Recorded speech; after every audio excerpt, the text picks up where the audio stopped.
Welcome to another episode of the Masks Off podcast. This is episode 2. I am your host, Marcus. A lot of you guys know me as Marcus Comics. And let's start the episode the same way we always do, by taking off our superhero masks and just sitting down and talking about some cool and nerdy things. When the podcast episode is done, we put our masks back on and we go back to saving the world. So let's get straight into it. I didn't really introduce myself that well in episode 1, so I'm going to be doing a lot of introduction about myself, but this episode will contain a quote of the week, like we always do. I'm going to talk about what got me into comic books. I want to talk about my first comic book. I'm going to talk about my favorite movie, which is Coherence. I'm also have a big announcement at the very end, but I'm going to talk about some other things. I guess 2 big announcements at the end. It's something that happened on one of my TikTok lives literally yesterday that I thought is crazy, so I really wanted to talk about it. And I wanted to talk about those AI NBA videos, because if you guys have seen them, they are absolutely hilarious, but they are also just so out of pocket. So I do want to touch on that subject as well. But yeah, let's start the episode. I'm excited. Let's do this. I want to start off by thanking my 2 paid patrons, Terry and Pinoy Wonder. You guys' support is so meaningful to me, and it also helps the podcast keep going, as well as allowing me to reinvest into my content. So thank you so much for supporting me.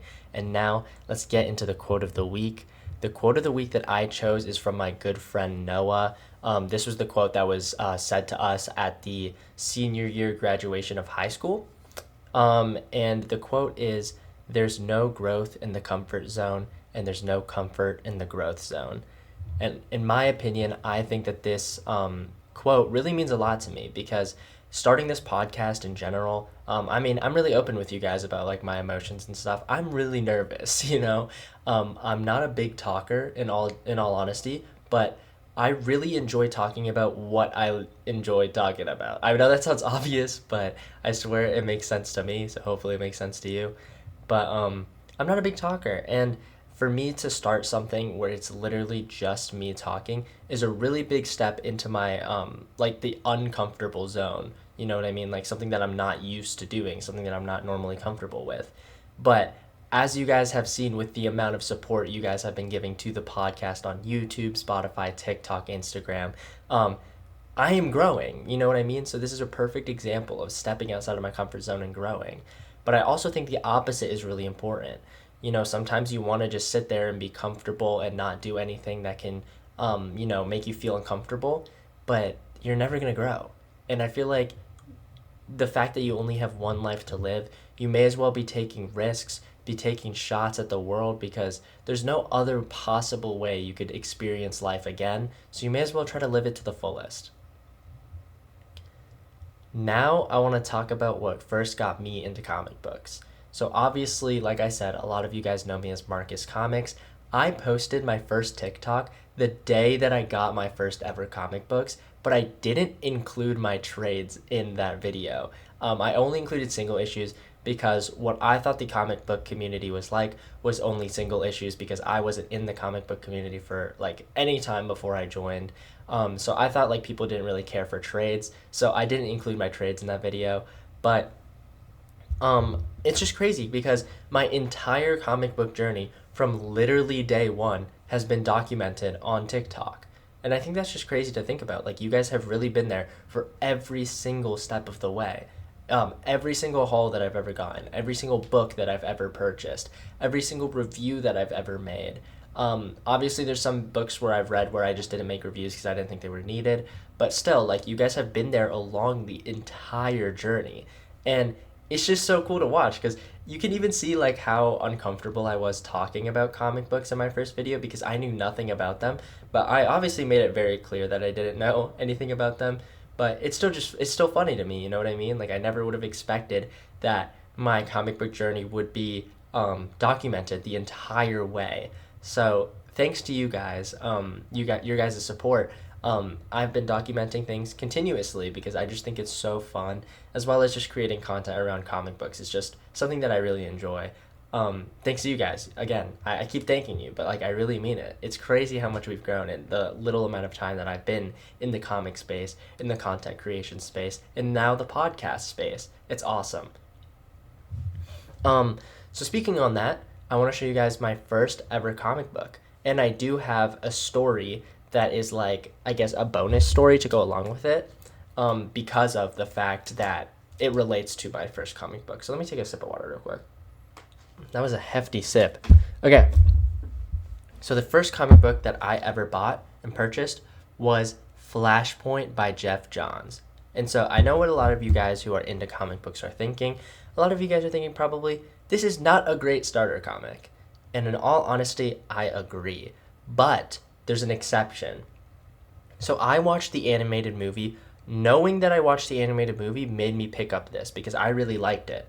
And if it wasn't for me already knowing like the plot and the story and having it explained to me, I think this book is a little bit confusing, especially for new readers, because a lot of you guys don't understand, if you're a new reader, how Flash's powers work and how Flashpoint and Elseworlds universes work, as well as like alternate universes. I think it's really interesting. Thomas Wayne is a really big proponent in this story, and I think if you don't understand who Thomas Wayne is to Batman, the end message really doesn't hit. So it's really interesting to see this. I also am really glad that I got into comic books. So I want to talk about like what got me into them in general. So my girlfriend, she's been into comic books her entire life, and we've been dating for, well, when the time this comes out, we've been dating for about like 2.5 years. The entire time, I've always thought her comic books were cool, but I never like thought that I would get into them. I mean, I've been a collector my entire life, so like I've collected Pokemon, I've collected Funko Pops, I've collected other stuff as well. I don't know why I can't think of anything right now, but I'm a collector guy. So I saw her comic books one day and I started reading. I think we read a free comic book day Deadpool comic, maybe. And I thought it was really cool. And I was like, huh, this is interesting. And then she showed me her collection, like fully in depth. And I was like, whoa, these are sick. I mean, I've always grown up around superhero media. My first show being Young Justice when I was pretty young. My second show being Batman Beyond. So, like, I've always liked superheroes. I've watched, like, a lot of superhero movies. I've been slacking on the shows recently, but I've watched a lot of superhero related stuff. So I was like, I feel like I should get into comic books because, you know, my girlfriend's into it. Like it looked really interesting when I was at her house, like just going through them, just reading some of them. I was like, this is really cool. I mean, I've always liked superheroes, like I said. So I was like, I'm gonna pick up Flashpoint. Picked up Flashpoint. I read it in probably like an hour or two after buying it, like start to finish. I loved it. It was so good. And it was a really eye-opening experience to me because I feel like I've always been one to appreciate art. I'm a big art guy. I like art. I can't do art. I can't draw. I can color in between the lines. But I'm not a very good artist. But I've always been one to appreciate all different forms of art. So to see comic books be a really strong representation of self-expression in a story is great, and I loved it. And I can't believe that we've come full circle because this relates to my next story.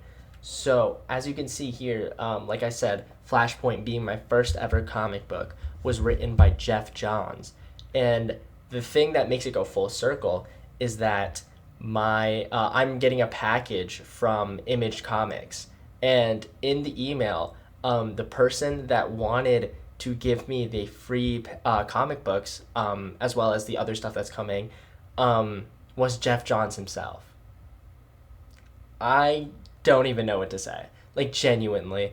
I think that's absolutely insane how everything has gone full circle and how the very first comic book that I've ever picked up, the writer for it, is now giving me a package.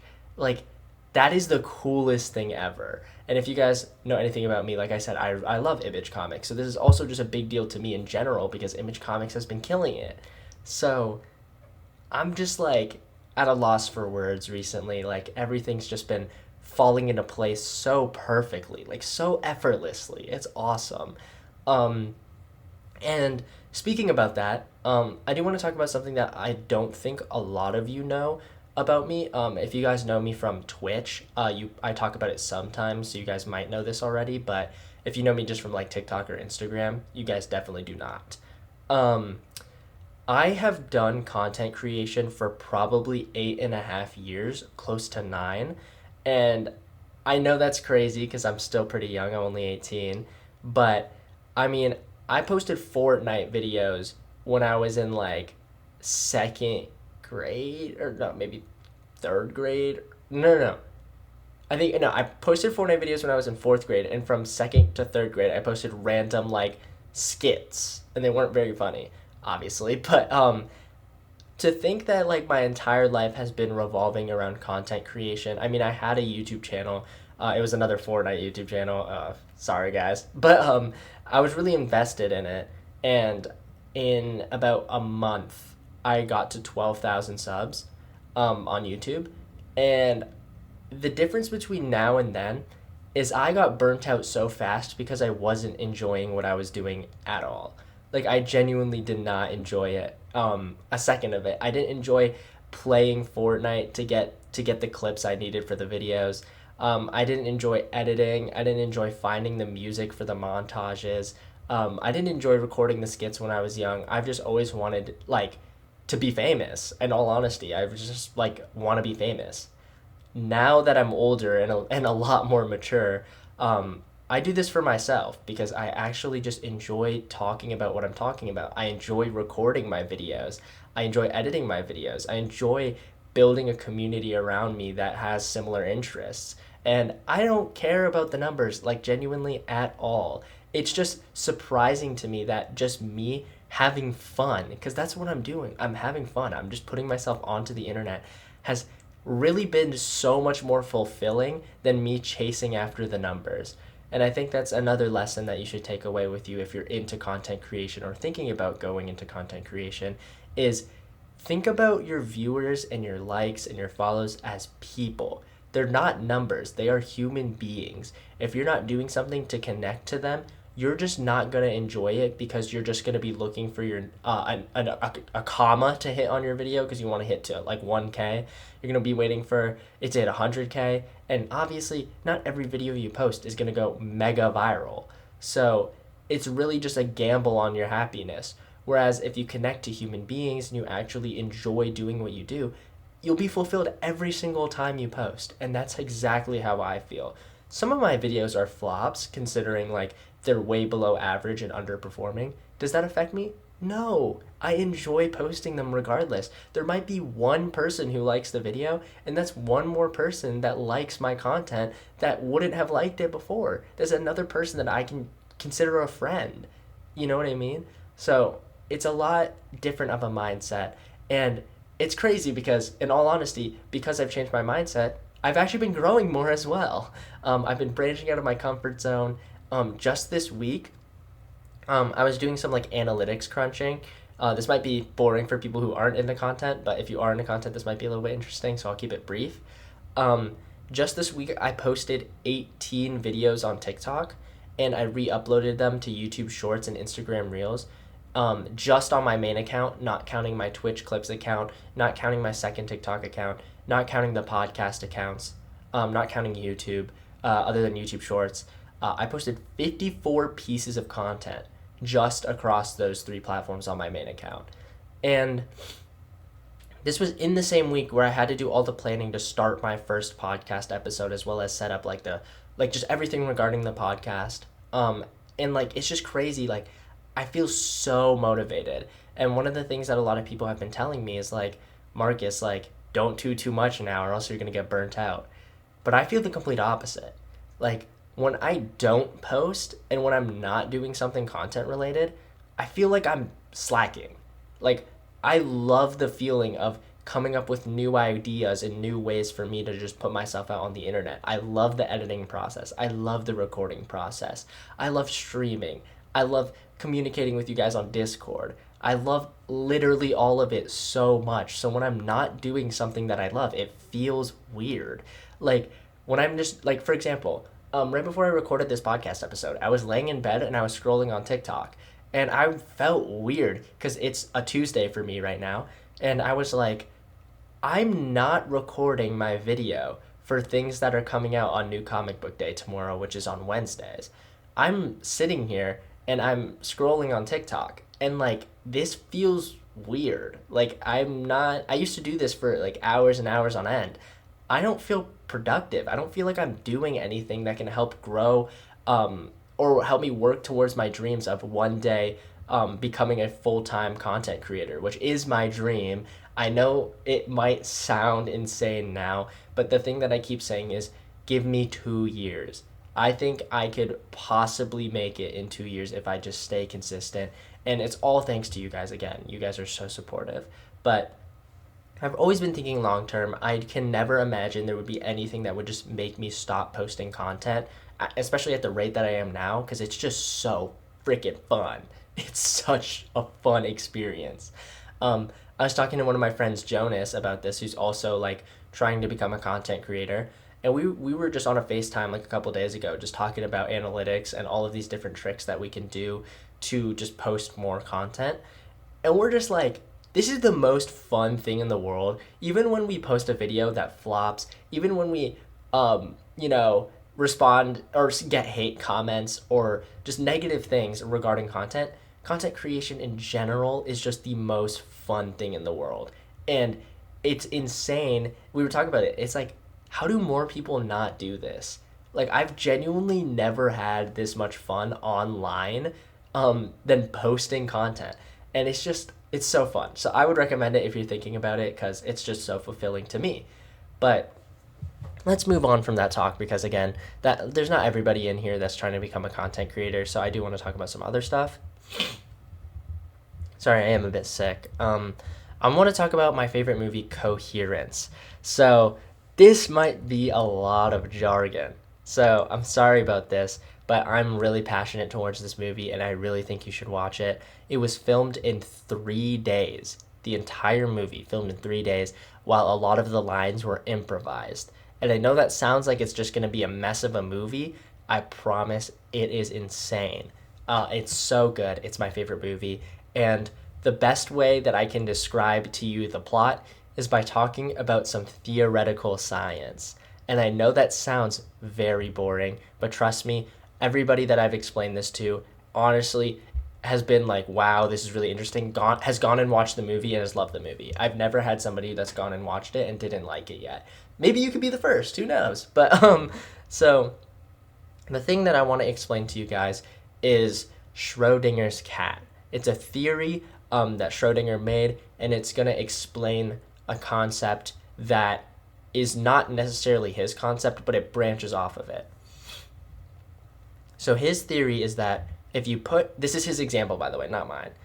If you put a cat in a box and you close the box so that you cannot see or hear or sense what's going on the inside of the box, and inside of the box is a cat in a vial of poison. If you close that box and you can't observe or perceive what's going on in the inside, regular physics would say that one of two things is happening. Either the cat is alive because it didn't drink the poison, or the cat is dead because it drank the poison. Those are the only two outcomes that could possibly happen, and only one of them can be occurring inside of the box. That's what regular physics would say. Schrodinger's theory, however, he says that no, it's not either or. Both of them are happening at the exact same time inside the box since you cannot perceive it. It's only when you open the box do both outcomes collapse into only one outcome that you can perceive, which means when you open the box, when you can observe what's going on the inside, that's why either the cat is alive or dead. But when you can't perceive it, both things are happening at the same time. So that's Schrodinger's theory. Now, the movie is called Coherence, and the theory that Coherence talks about is quantum decoherence. So it branches off of Schrodinger's cat theory, and the reason that it's so interesting is because the movie Coherence says instead of both outcomes existing at the same time when you can't perceive it, and opening the box causes you to collapse both outcomes into one so that you can perceive one of the outcomes, quantum decoherence says, hey, when you close that box, you're splitting reality into two different realities. And now there's one reality where when you open the box, the cat is alive, and there's one reality where now you open the box and the cat is dead.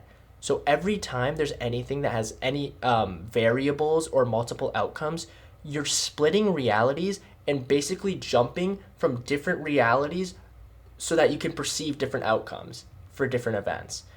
But there's a universe out there where another event happens. But the reason that this is so interesting is because quantum decoherence states that since these realities are kept separate from each other, that's why you can't ever see two outcomes to the same event. For example, if I roll a dice in real life, it will never land on 6 and 4. It will always land on one number. Quantum decoherence would say when you roll a dice, since there's 6 outcomes, you would split reality into 6, and you would be randomly chosen to experience one of these universes, which is why I can land on a 1, 2, 3, 4, 5, or 6, right? But in this movie, since it's called coherence, quantum decoherence goes out the window, and these realities are not separate. So basically in this movie, there is an asteroid that is going, a comet that is going over the planet. And this comet is it's not like a regular comet. It is like not magical, that's not the way, but it defies science. And while the comet is passing, quantum decoherence gets broken, and you can witness multiple outcomes to the same event as long as you aren't there to perceive when it happens. So again, sounds very confusing, but here's an example. We'll use Schrodinger's cat. During quantum decoherence, like I said, when the cat is in the box with the vial of poison, both events exist simultaneously, but I can only experience one since I am in only one reality where one outcome can happen. During quantum decoherence, if I am not in the room with the box and the cat, when I go into that room, there can be a box that has an alive and dead cat, since those are two separate realities, separate outcomes, but they're not separated from each other. So it causes things to be really trippy, and it really taps into it also explains the multiverse, because instead of it being like, oh yeah, there's a multiverse, but you gotta believe in it for it to exist or something like that, it explains that like, hey, there is a multiverse, it's just that they're kept separate from you, which is why you can never experience it. But now that there's this celestial object going over the planet that defies science, now you can experience these multiverses. And guys, I'm telling you right now, it is so interesting. Coherence, it's a 90-minute movie. Watch it. It's so short. You may as well give it a try. It's one of those things that it's similar to Attack on Titan, where when you rewatch it, you find more and more and more things about what you just watched that tie into the plot. It's super duper unique. I've never seen a movie like it. There's obviously similar movies, but it's not the same. It's not the same. Coherence talks about it in a way, as well as describing the theoretical science in a way that is just so interesting that it really just makes you rethink every single thing that has ever happened in your life. And that is why it's my favorite movie. And like I said, 90 minutes, give it a shot. Trust me, it's so good. You can't go wrong. It's 90 minutes, may as well. And if you're into like science fiction movies, it's also more of or if you're not into science fiction movies, you'll like the movie if you like psychological thrillers. Because although the movie is based heavily on theoretical science, there's a lot of psychological thriller aspects as well as horror aspects that just are so well done. Like, it's a really great film. Like I said, 3 days. Watch it. It's so good. Now, we got, I want to talk about what happened on my TikTok live yesterday, because this was absolutely insane. So if you guys know the content creator Tie-Dye, I guess before I introduce him, I want to talk about the Magic the Gathering Spider-Man set. So, like I said, I've been a big Pokemon collector, so I know a lot about how card collecting works, but I know nothing about Magic the Gathering. Like, absolutely nothing. I have no idea how the decks work, no idea how the cards work, no idea how the rarities work, no idea how the pricing works, nothing. I know nothing about it. Tie Dye was on my TikTok live, and Magic the Gathering just recently released a collab with Spider Man. So there's Spider Man related Magic cards, and he was asking me and a couple other creators like, hey, should I open? I think the people that were there was Nyx, Julio, the Comic King, Paxton, and Jacob, and as well as Tie Dye, who's opening the pack. He opened one pack. Well, at the time, one pack. He opened the rest later, but he opened one pack. The number one chase card in this set, in the regular packs, is the Soul Stone. The way that Magic the Gathering works, I gotta explain to me a little bit. There are collector's editions, and the collector editions of cards you can only get in collector's packs, and the collector's packs are like $30 to $70 per pack, which is insane. But it was just a regular pack, so like usually like $5 to $7. Tie Dye opened it and got the Soul Stone. He got the number one chase card. I think ungraded right now it's going for about $70, which is nuts, by the way. But that was one of the coolest things that I've ever been like experiencing live. It was just such a cool experience. But I wanted to talk about Magic because again, I don't know about it. We looked up what the value of the collector's edition Soulstone is. $50,000? What? Bro, how does Magic the Gathering work? How is a card $50,000? And apparently there was like a ring that Post Malone, like a card that was called like some ring or something that Post Malone bought that was 2.6 million? Bro, somebody tell me how Magic the Gathering works, because how is it that a card could be $500,000 and how can you sell that card? Who has that much money to buy a Magic the Gathering card for? I know there's some Pokemon cards that go for a lot of money, but most of them do not go for that much. 2.6 mil, 500K? Hello? Like, that's crazy to me. But again, shout out to Tie Dye, because that was crazy that he pulled the Soul Stone on the live. That was insane. Again, one of the coolest things I've ever experienced. Now I want to talk about the AI NBA videos. Oh my goodness gracious. If you guys have been seeing them, they are something else, to say the least. Something else. So, I recently was watching one where it was a player, I don't remember which player it was, but they played for 8 minutes and they had 0 points, 0 assists, 0 rebounds, 0 blocks, 0 steals, 0 everything, right? And if you guys know the famous stat line for Tony Snell, I think it was like 25 minutes played and he had 0 of every stat. That gets brought up like every single time someone does bad. There's always an image in like the comment sections or in the replies of the Tony Snell stat line. It's just basically calling the player bad because, you know, how do you play 25 minutes and get 0 of everything? That someone made an AI video. Do you know the scene in Megamind where he first gets thrown into prison and the way that he breaks out is he has a watch, he turns the watch, and when he turns the watch he transforms into the police officer or the guy that was like doing detective work on Megamind, so he was able to just roam free then like escape the prison. So in that, the AI video was the player that dropped like 0 points, 0 assists, whatever, and he clicked the watch and transformed into Tony Snell. Like, what has this world come to? What has this world come to? I also saw a video of Wemby, because Wemby had one off game recently, and I know I was glazing him on podcast episode 1. I will continue to glaze him. He had one bad game. It's whatever. Everyone has one bad game. He had one bad game, and there was an AI video of him crying while getting rocked by, like he was a baby, and he was getting rocked by another NBA player.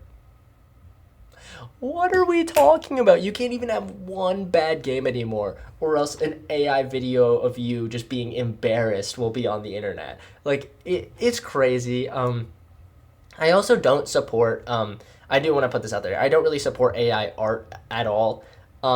I'm not completely against certain forms of AI. Like there's some people out there who are just against all forms of it. I think regardless, you are eventually going to have to conform because there's just really nothing stopping AI from progressing, sadly.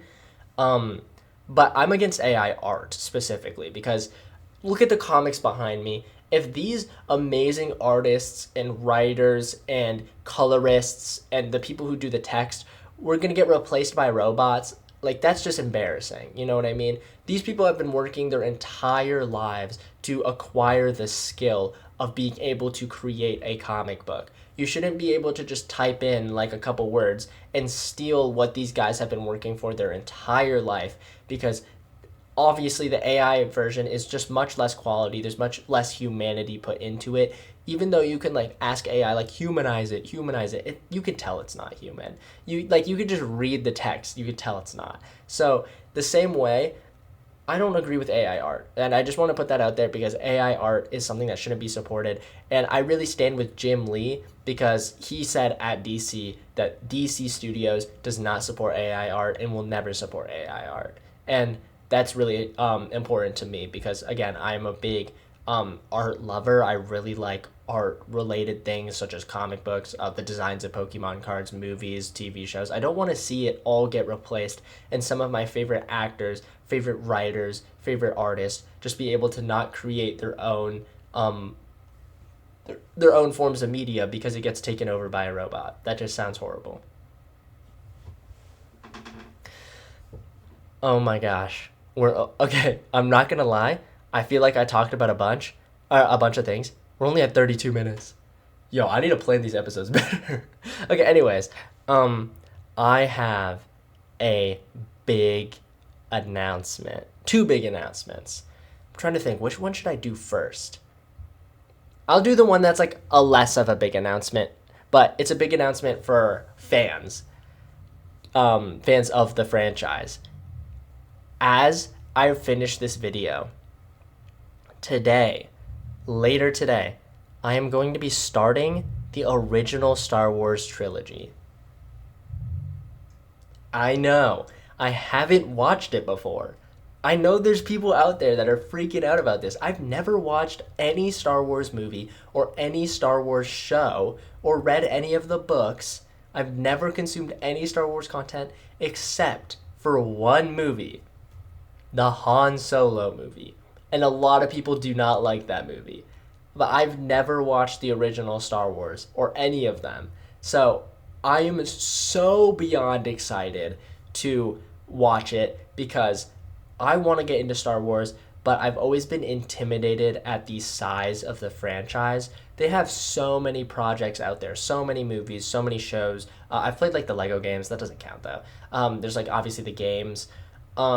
Just so much forms of content, the books, so many forms of content, and so much content that I've always felt just intimidated at the size of the franchise. But I've talked to some people, and they really made me not nervous to get into it because they were like, you don't gotta watch absolutely everything to be considered a Star Wars fan. You just really gotta find what you like about Star Wars, and because there's so much projects out there, you can find projects that are similar to that. And I never thought about it that way because I was more under the impression like there's so much you have to consume absolutely everything to understand any sort of Star Wars talk that is going on. And thanks to those people who have been so supportive towards me, I'm going to start Star Wars. So really excited about that. There is a couple other franchises that I want to start because, guys, like I said, I've been slacking on TV shows. I haven't watched a single episode of Stranger Things. I haven't watched a single episode of Invincible. I haven't watched a single episode of The Boys. I haven't watched a single episode of Peacemaker. I haven't watched a single episode of Creature Commandos. I haven't watched a single episode of... Wait, there's another big one. Why am I blanking? I don't know why I'm blanking. There was another big one, but I can't think of it. But I want to be doing my reviews on them as I watch it because I think it's crazy, like I said, how I've documented my entire comic book journey from the very start documenting my movie journey as well, to these franchises, I think would be cool, as well as shows. Assuming that I like the movies, I'd want to get into the shows. Um, I think it would just be so cool. You know what I mean? You guys can watch the evolution of a guy who just basically knows nothing about everything, because I knew nothing about comics as of 3 months ago. Got super immersed into it. Started a podcast where I talk about it.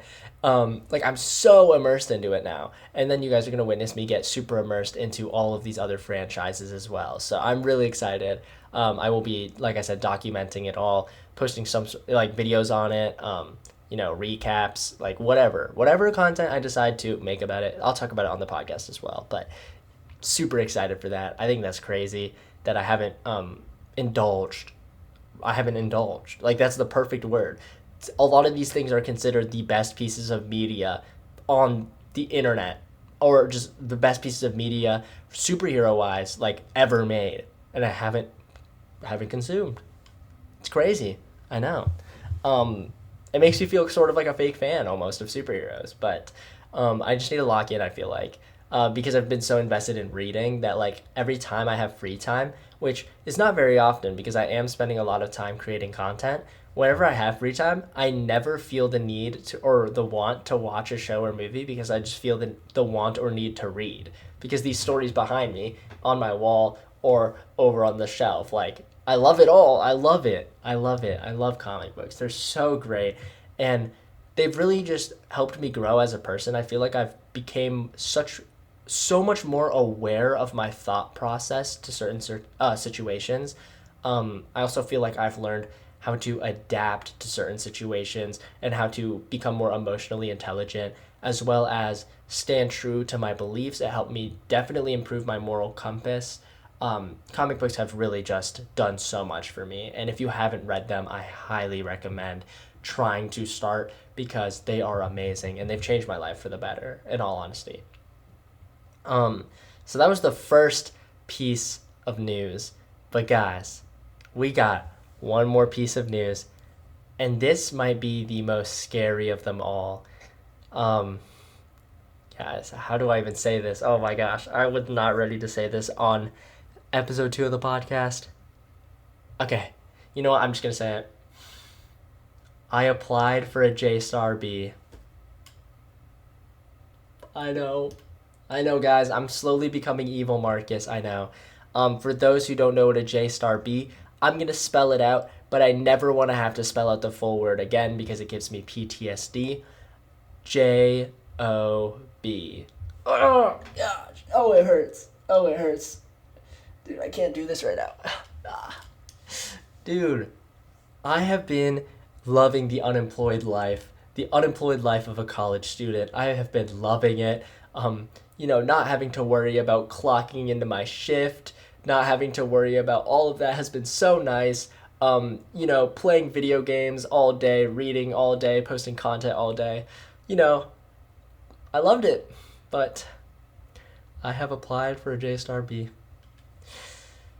This is a big turn of events for somebody like me who is a very strong voice of the unemployed community. But jokes aside, I actually am kind of excited, and I hope I get accepted, because the J-Star B isn't like a traditional one. It is social media manager for a on-campus company, which, I mean, it literally falls into what I'm doing now, so I don't even know I'm acting like it's a big deal. I literally create content, like, basically for my part-time, even though I'm doing it, like, full-time. I'm making, like, I guess, like, a part-time wage. But yeah, like, I do that anyways, so I don't know why I'm acting like it's a big deal, because it's literally going to be similar to the same thing. But hopefully I get accepted. I sent over, like, all my social medias, to, like, try to, like, convince them, like, hey, I know what I'm doing. I sent them, like, a bunch of analytics as well. But, we'll see. If I don't get accepted, I will continue to be part of the unemployed, which is A-okay. But, yeah. I also have a really, really random side tangent that I just thought about. So, basically, the way that meal swipes work at my college is you can use a meal swipe to, like, go to the dining hall, or there's, like, other places where you can also use a meal swipe. And this is so random. One of the things that you can meal swipe for is, like, these 3 not vending machines, that's not the right word. I guess three like I don't even know what the word is. There's like three options that you could choose from, and you can mix and match them.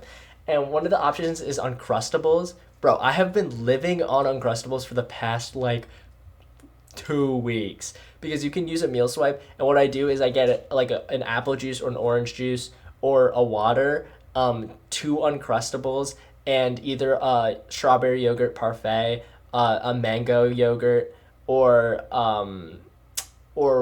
what? Wait, what's the other thing I get? Why am I blanking? Or just like a fruit container that is either like grapes or like pineapple and honeydew and cantaloupe. Like, I just you can get all that for one meal swipe. I think that's kind of OP, and it's low key better than the dining hall food. So I've been living on Uncrustables, but that was just a random thing I wanted to talk about. But yeah, I said I wanted to keep these episodes close to an hour long, but in all honesty, I don't got much more to talk about. So I'm sorry that this is another shorter episode. I am really gonna try to make next episode an hour long because I want them to be an hour long. But yeah, um, this is awkward because I don't know what to say. So I will just say this. I actually have some closing words. Like I said earlier, this doesn't relate to just content. If you have something in life that you really want to aspire towards, whether it's a dream of yours or not, just something you want to work towards, I'm telling you, do not waste your life. You only live once. And if the only thing that I regret in my dream of trying to become a content creator full time is that I didn't start earlier. That's my only regret. I think every single thing, every single failed video I have, I learned something from. Every single stream where there was not that many viewers, every single time I've had like awkward or bad experiences online, has all helped me become the person that I am today and has helped me gain experience for my dream in the future. And the only thing that I regret is not starting earlier. I don't want you guys to have that same regret. If you have a dream and you're worried about what other people will think, you only live one life. Are you really going to waste it living for somebody else? Come on. You know what I mean? I'm telling you, lock in. And guys, we can all aspire to our dreams, but this is the end of the episode. Everybody, put your superhero masks on and let's go about saving the world. I'll see you guys in the next one. Peace.